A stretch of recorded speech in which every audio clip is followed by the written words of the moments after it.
நேரம் 6 மணி. இலங்கை ஒலிபரப்பு கூட்டுத்தாபனம் செய்திகள்.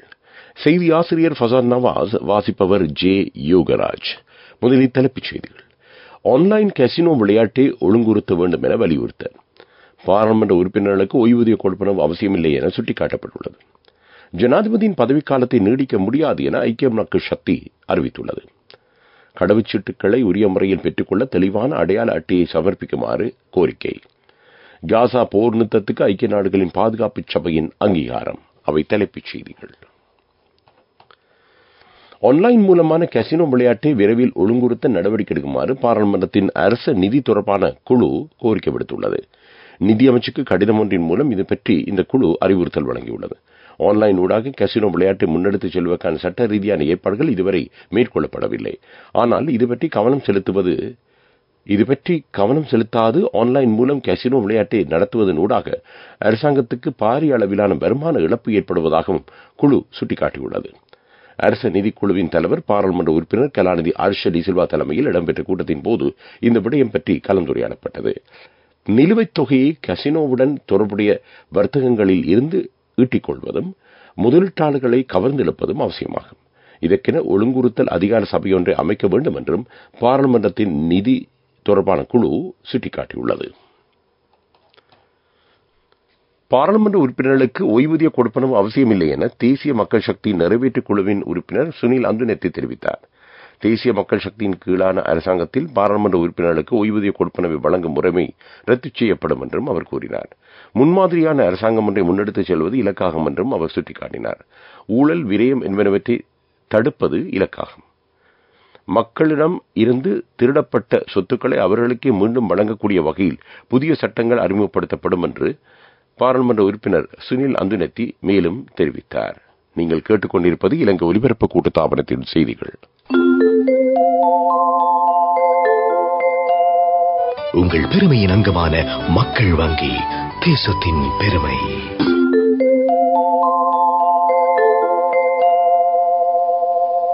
தொடரும் செய்திகள்.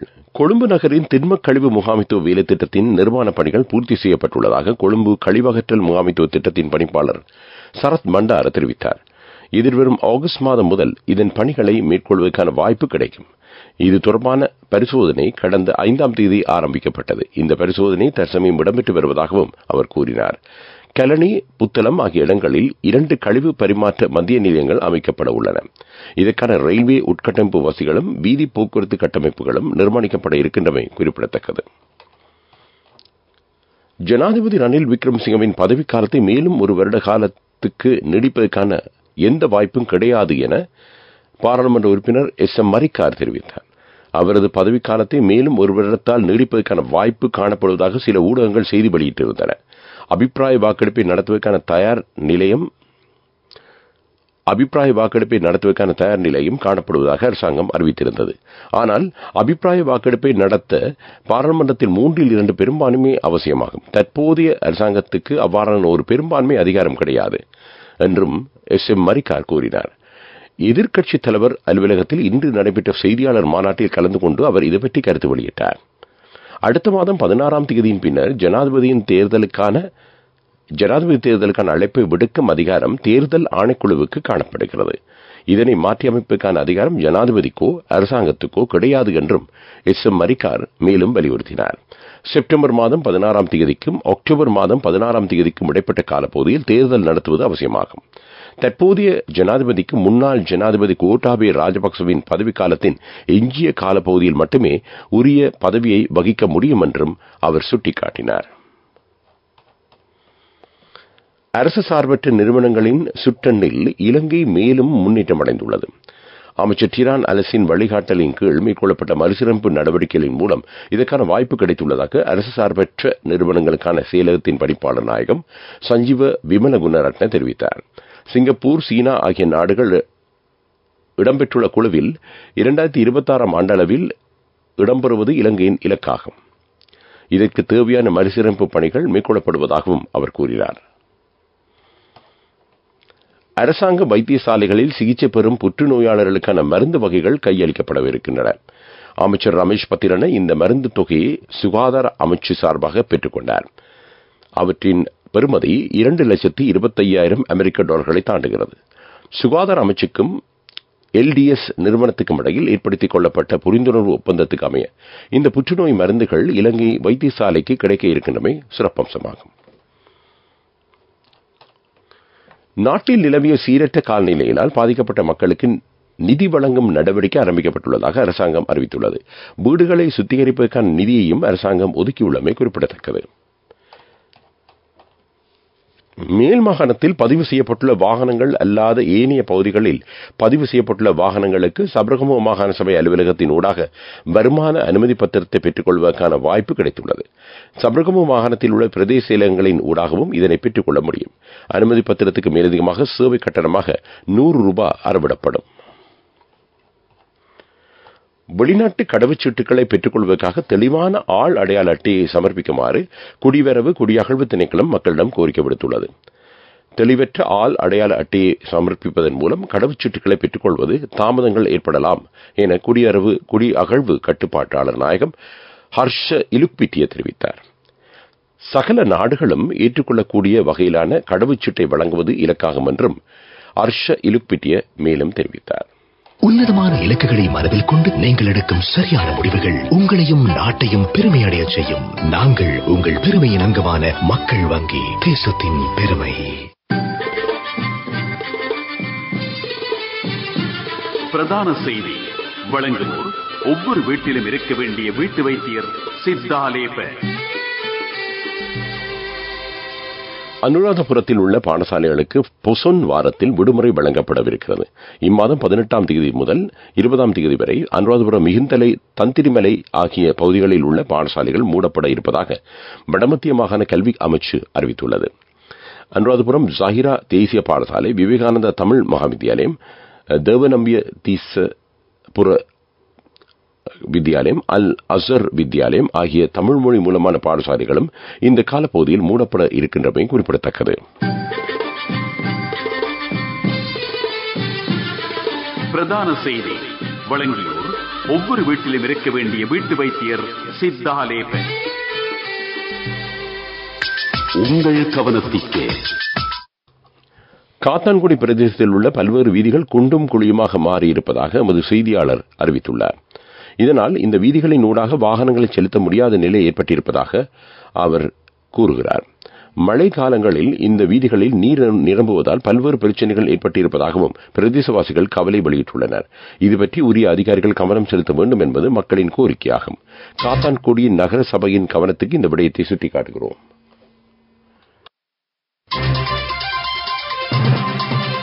உலகச் செய்திகள்.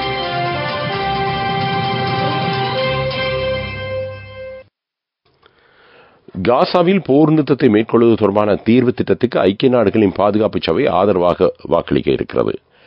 முழுமையான போர் நிறுத்தத்தை ஏற்படுத்தும் நோக்கில் அமெரிக்கா இந்த தீர்வு திட்டத்தை பாதுகாப்பு சபை சமர்ப்பித்திருந்தது. ஹமாஸ் அமைப்பினரால் தடுத்து வைக்கப்பட்டுள்ள பணைய கைதிகளுக்கு பதிலாக பலஸ்தீன் சிறை கைதிகள் விடுவிக்கப்பட வேண்டும் என்று யோசனை இதில் இடம்பெற்றுள்ளது. அமெரிக்காவின் இந்த தீர்வு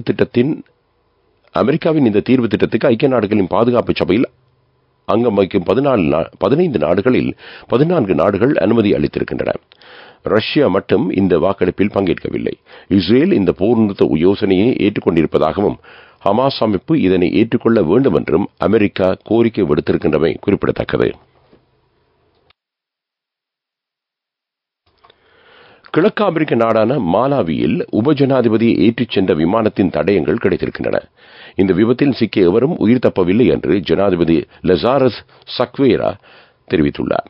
மாலாவியின் உபஜனாதிபதியாக பணியாற்றி வரும் சோலஸ் சிலிமாவை ஏற்றிச் சென்ற ராணுவ விமானம் சீரற்ற காலநிலையினால் விபத்துக்கு உள்ளாகியிருப்பதாக அந்த நாட்டு ஜனாதிபதி உறுதிப்படுத்தியுள்ளார்.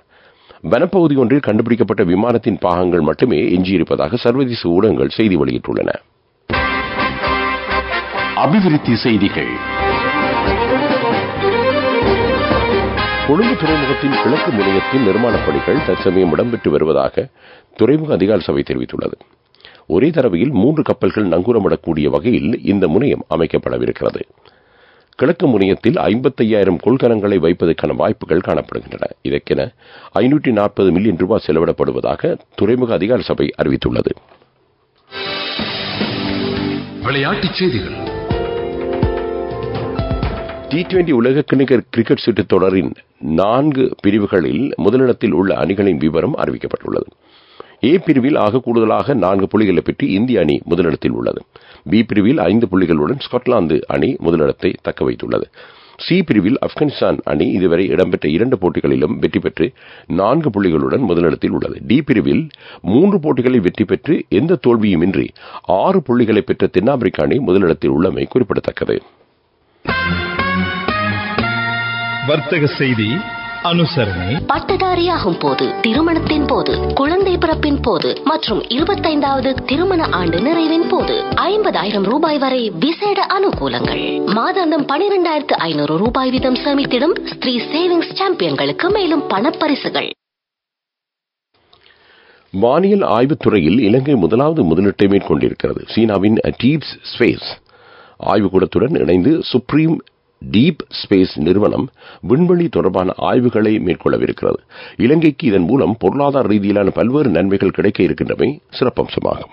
பட்டதாரியாகும் போது, திருமணத்தின் போது, குழந்தை பிறப்பின் போது மற்றும் 25வது திருமண ஆண்டு நிறைவின் போது 50,000 ரூபாய் வரை விசேட அனுகூலங்கள். மாதாந்தம் 12,500 ரூபாய் வீதம் சேமித்திடும் ஸ்ரீ சேவிங்ஸ் சாம்பியன்களுக்கு மேலும் பணப்பரிசுகள். பொருளாதார செய்திகள் அனுசரணை. அவசரத்தில் அங்கும் இங்கும் வைக்க வேண்டாம் தங்கமே. இப்போது தங்கப்போனுக்கு அதிகூடிய முப்பணம் அலையுங்கள். 0115-880-400 LOLC ரன்சவி தங்க கடன் சேவை. பாதுகாப்பாக வைத்திருக்கும் நகைகளை அவசர தேவைக்கு வைக்கவிட. சூரிய சக்தியை பயன்படுத்தி மின்சாரத்தை உற்பத்தி செய்யும் நிலையம் ஹொரணை பிரதேசத்தில் திறந்து வைக்கப்பட்டுள்ளது.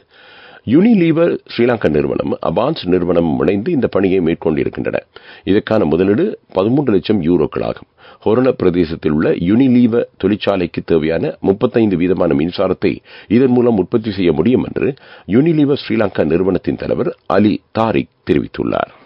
அவசரத்தில் அங்கும் இங்கும் வைக்க வேண்டாம் தங்கமே. இப்போது தங்கப்போனுக்கு அதிகூடிய முப்பணம் அலையுங்கள். 0115-880-400 LOLC ரன்சவி தங்க கடன் சேவை. பாதுகாப்பாக வைத்திருக்கும் நகைகளை அவசர தேவைக்கு வைக்கவிட. அவசரத்தில் அங்கும் இங்கும் வைக்க வேண்டாம் தங்கமே. இப்போது தங்கப்போனுக்கு அதிகூடிய முப்பணம் அலையுங்கள். 0115-880-400 LOLC ரன்சவி தங்க கடன் சேவை. பாதுகாப்பாக வைத்திருக்கும் நகைகளை அவசர தேவைக்கு வைக்கவிட. காலநிலை அறிக்கை. மேல் சப்ரகமோ வடமேல் மாகாணங்களிலும் கண்டி, நுவரெலியா, காலி, மாத்தறை மாவட்டங்களிலும் மழை பெய்யலாம் என்று வளிமண்டலவியல் திணைக்களம் அறிவித்துள்ளது. மேல் சப்ரகமோ மாகாணங்களில் 75 மில்லிமீட்டருக்கும் அதிக மழை வீழ்ச்சி பதிவாகலாம். ஊவா மாகாணத்தில் இன்று இரவு மழை அல்லது இடியுடன் கூடிய மழை பெய்யலாம். புத்தளத்திலிருந்து கொழும்பு, காலி ஊடாக அம்பாந்தோட்டை வரையிலான கரைக்கு அப்பால் உள்ள கடல் பிரதேசத்தில் மழை அல்லது இடியுடன் கூடிய மழை பெய்யலாம். காங்கேசன்துறையிலிருந்து மன்னார், கல்பிட்டி வரையான கடல் பகுதியிலும், அம்பாந்தோட்டையில் இருந்து பொத்துவில் வரையான கடல் பிரதேசத்திலும் கொந்தளிப்பான நிலைமை அவதானிக்க முடியும். இதுபற்றி கடற்றொழிலில் ஈடுபட்டுள்ளவர்கள் கவனம் செலுத்துவது அவசியம் என்று வளிமண்டலவியல் திணைக்களம் வெளியிட்டுள்ள அறிக்கையில் குறிப்பிடப்பட்டுள்ளது. அது காலநிலை அறிக்கை. இறுதியாக மீண்டும் தலைப்புச் செய்திகள். ஆன்லைன் காசினோ விளையாட்டை ஒழுங்குறுத்த வேண்டும் என வலியுறுத்தல். பாராளுமன்ற உறுப்பினர்களுக்கு ஓய்வூதியம் கொடுப்பனவு அவசியமில்லை என சுட்டிக்காட்டப்பட்டுள்ளது. ஜனாதிபதியின் பதவிக்காலத்தை நீடிக்க முடியாது என ஐக்கிய மக்கள் சக்தி அறிவித்துள்ளது. கடவுச்சீட்டுகளை உரிய முறையில் பெற்றுக்கொள்ள தெளிவான அடையாள அட்டையை சமர்ப்பிக்குமாறு கோரிக்கை. காசா போர் நிறுத்தத்துக்கு ஐக்கிய நாடுகளின் பாதுகாப்பு சபையின் அங்கீகாரம். இத்துடன் இந்த செய்தி அறிக்கை நிறைவு பெறுகிறது. அடுத்த பிரதான செய்தி அறிக்கை இரவு 9 மணிக்கு ஒலிபரப்பாகும்.